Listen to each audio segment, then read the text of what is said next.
Hey First Chris, once again welcome back to another review, and this time I chose this video myself because I'm going to review the headless ghost of the Goosebumps.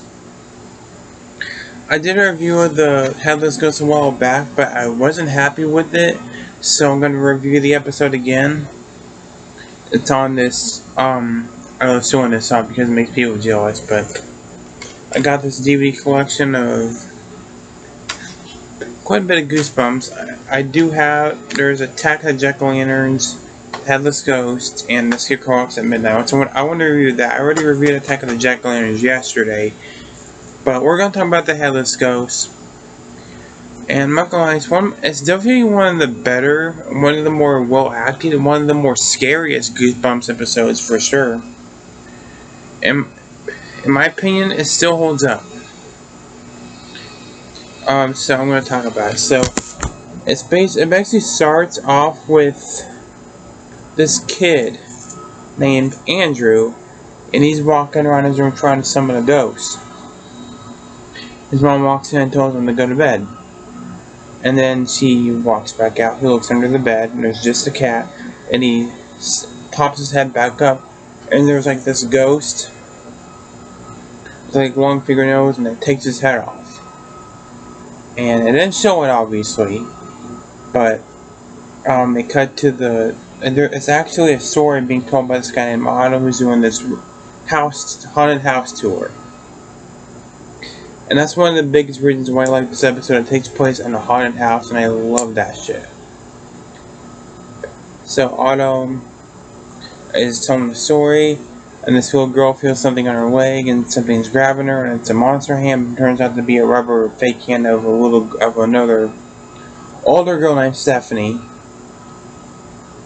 And her and her brother Dwayne leave, and she tells Dwayne that she wants to look for Andrew's head because his ghost haunts that house.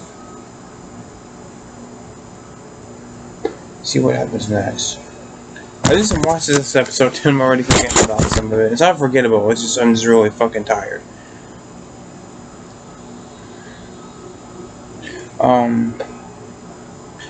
First Dorian doesn't want to do it, but then she encourages him to do it. And then the next time they go to the haunted house, they sneak away.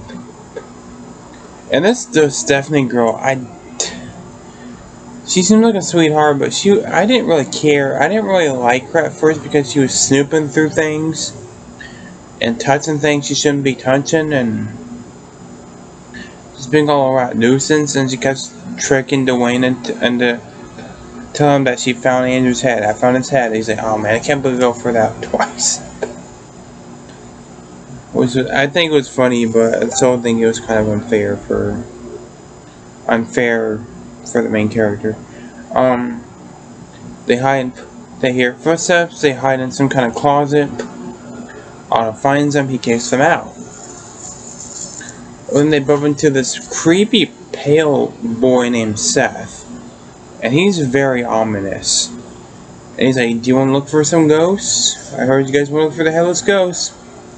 And Stephanie obviously says yes. First one doesn't want to do it, and they mock him a bit, and he joins them. So they sneak in the house. How do they sneak into the house? I have no fucking idea. They don't show it. Anyway,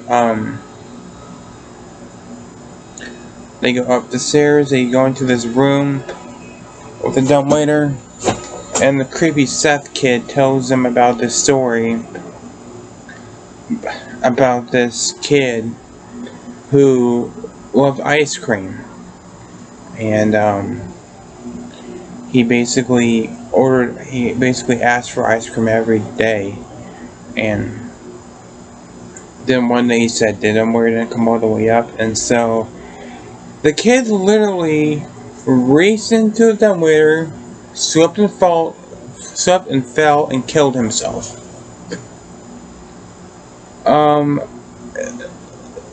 This is a kid's show, right? killed 2 children in 1 episode. That's fucked up, man. I love the show, though. That's why I love it. Anyway, and then he says he either fell or a ghost pushed him. I'm like, and then rightfully so, Dwayne's like, oh. Yeah.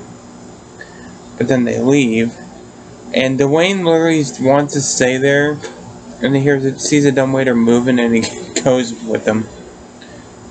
They go to the next room. Seth walks them in there. He tells the kids that he's Andrew, and he has a temporary head.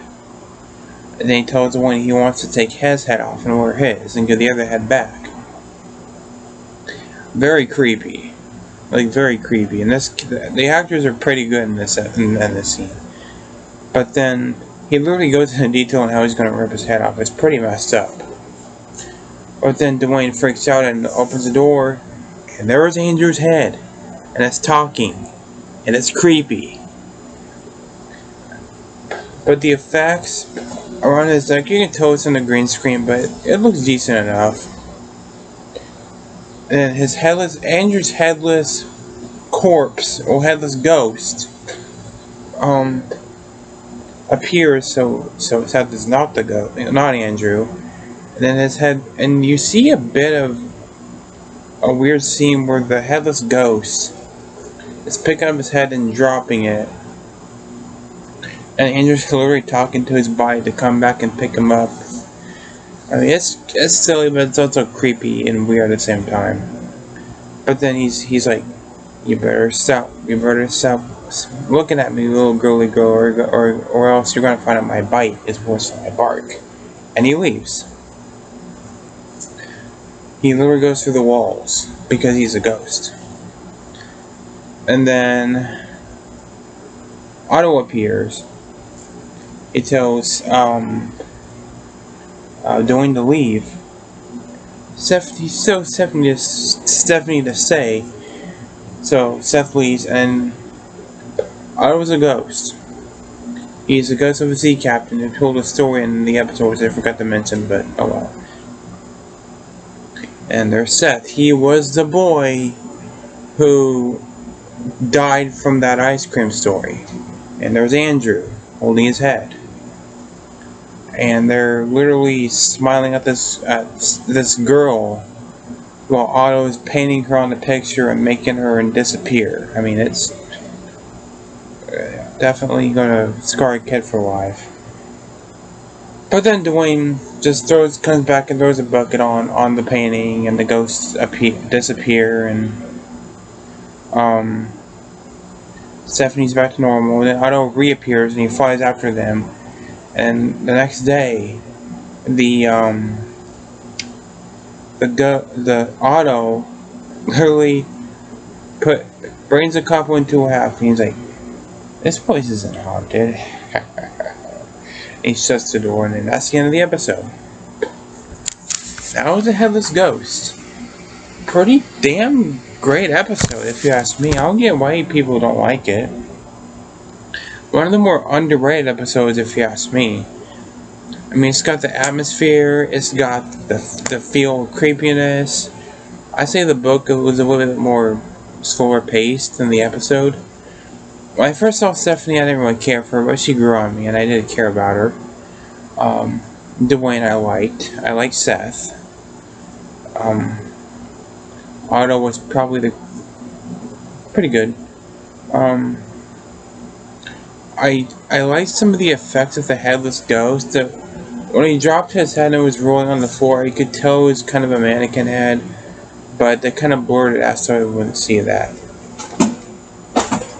Which I think was pretty clever. But, yeah, I don't have the book, but if you've read the book and you haven't seen the episode, watch the fucking episode. That's actually really good. It's actually in this DVD collection. It's a pretty cool DVD set that you can pick it up for cheap. But yeah, that's my review of the Headless Ghost. If you want to watch my old review, watch it. I don't care. But yeah, this is the last video I'm doing for tonight. I am beat, I'm tired, and I want to lie down. So, yeah. And by the way, my mom went to some kind of concert with my uncle, so I'm stuck here with my brother and his stepdad. So, but they'll be back soon. But yeah, so with that said, thanks for watching, guys. Take care and have a good night. Bye-bye.